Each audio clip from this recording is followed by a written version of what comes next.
in the stark, limestone heart of County Clare's Burren, where the earth is a mosaic of cracked stone and stubborn wildflowers, whispers ripple through the hedgerows and hollows.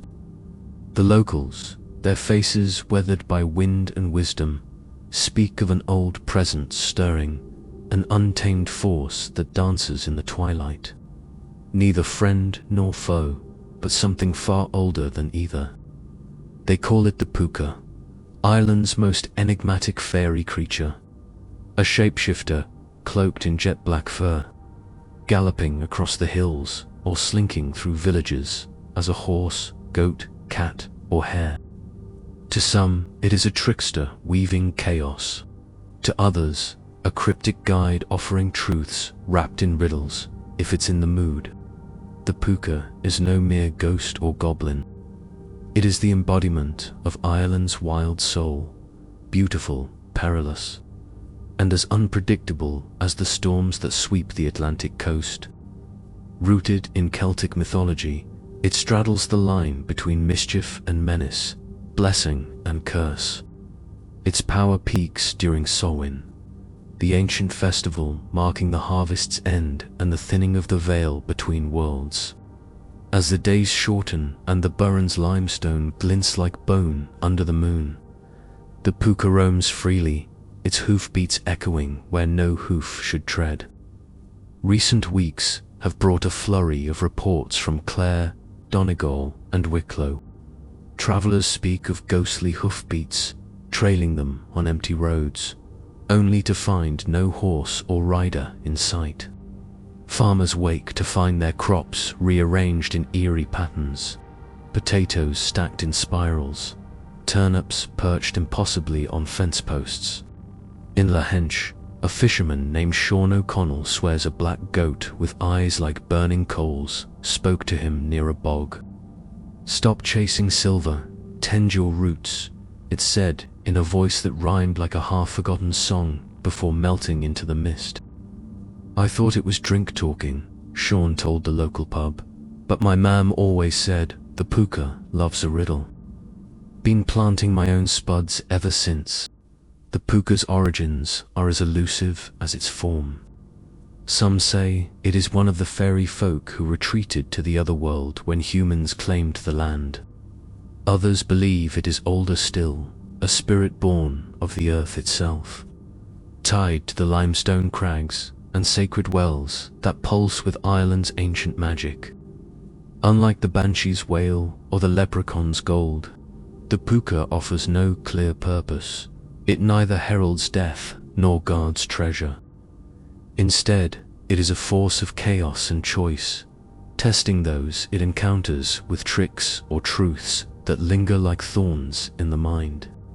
In the Burren, where the landscape feels like a threshold between worlds, the Púca's presence is particularly strong. The region's karst terrain, with its labyrinth of caves and fissures, is said to be riddled with portals to the other world.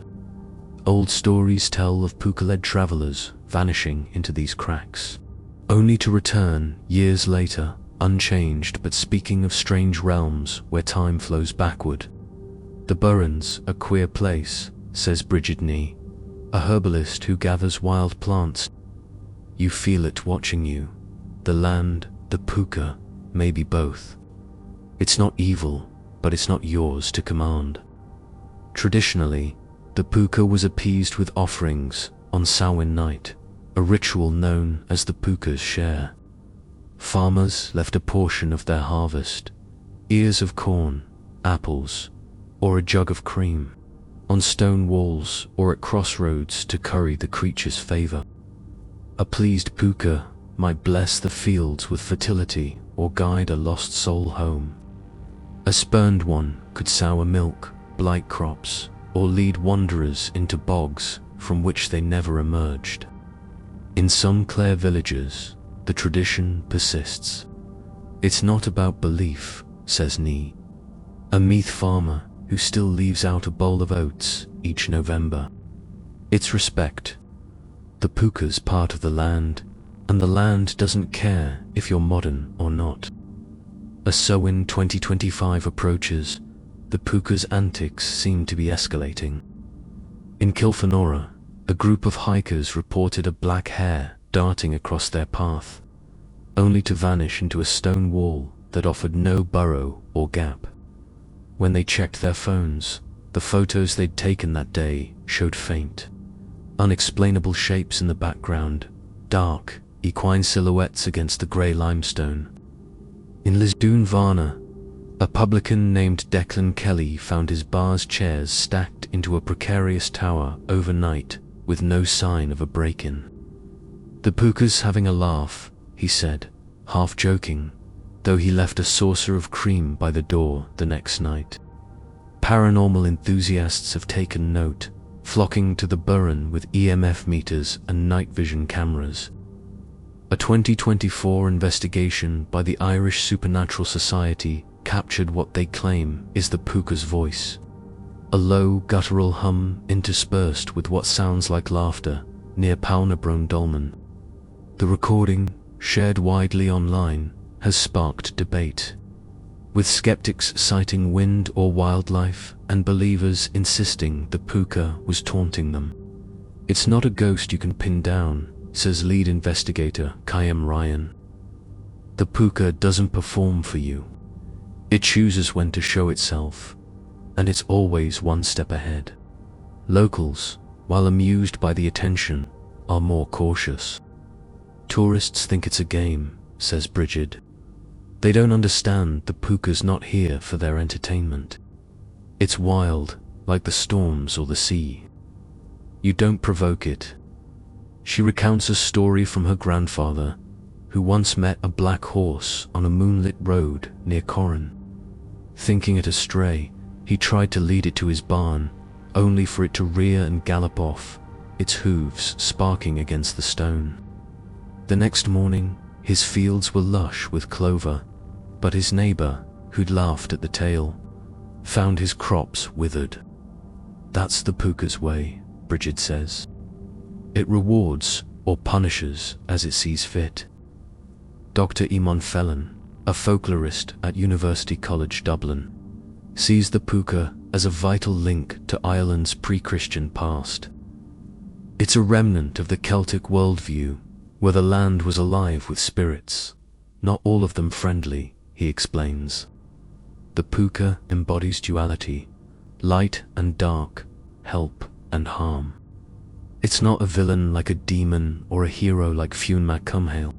It's nature itself, unpredictable and indifferent to human morality." Fallon notes that the Púca's shape-shifting reflects the fluidity of the other world, where nothing is fixed, and every encounter is a test of wit or will. The Púca's resurgence in modern times, he argues, speaks to a deeper hunger. In an age of technology and certainty, people crave mystery, he says. The Púca offers that, a reminder that not everything can be explained or controlled. It's why the stories persist, why people still leave offerings. It's not just superstition, it's a way of honoring the unknown. In the Burren, that unknown feels closer than ever. The landscape itself seems complicit, its limestone pavements and hidden springs humming with a quiet power. At dusk, when the light softens and the hills take on an otherworldly glow, the Púca's presence is almost tangible. Shadows move where no shadow should, and the wind carries a faint, rhythmic thud, like hooves on stone. Locals advise visitors to tread lightly, especially on Samhain night, when the Púca is said to roam with abandon, its tricks sharper and its riddles deeper. As Halloween approaches, the Burren braces for the Púca season. Some will leave their offerings, a nod to ancestors who knew the cost of disrespect.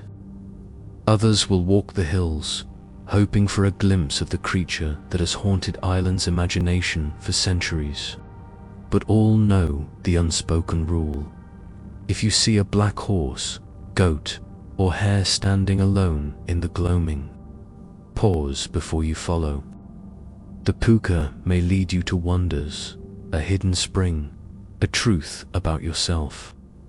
or it may plunge you into a bog, laughing as you flounder. That, perhaps, is the Púca's truest gift: uncertainty.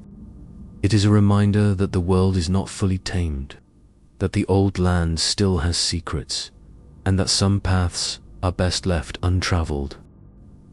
In the Burren, where the stones whisper and the shadows dance, the Púca runs free, one hoof in our world, the other in a realm we can only glimpse.